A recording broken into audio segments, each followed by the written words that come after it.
Hello बच्चों, चलो इस प्रश्न को पढ़ते हैं। इस प्रश्न में पूछा गया है दी गई गैसें H2N2 तथा HBr के मानक ताप व दाब पर वर्ग माध्य मूल गति का क्रम क्या होगा। आपके पास में यहाँ पर 4 ऑप्शन दिए गए हैं। तो चलो सबसे पहले हम इस प्रश्न की मुख्य अवधारणा को सीखते हैं।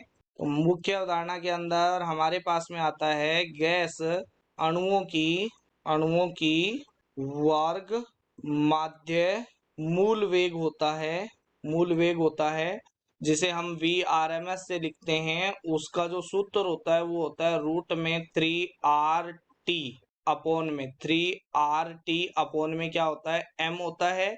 यहाँ पर R क्या है, गैस नियतांक है, और T क्या है, यहाँ पर ताप है, और M क्या है, यहाँ पर मोलर द्रव्यमान है। क्या है, मोलर द्रव्यमान।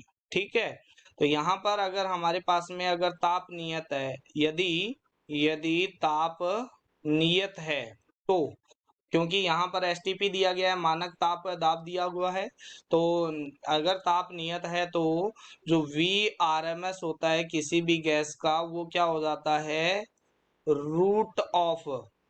स्क्वायर रूट ऑफ किसका, मोलर द्रव्यमान के वर्ग रूट के व्युत्क्रमानुपाती हो जाता है। तो अगर हम मोलर द्रव्यमान का क्रम देखें तो यहाँ पर क्या आता है, H2 का मोलर द्रव्यमान क्या होता है, H2 का मोलर द्रव्यमान सबसे कम होता है, फिर आपके पास में N2 का आता है, फिर आपके पास में O2 का आता है, और सबसे ज्यादा किसका होता है, HBr का होता है।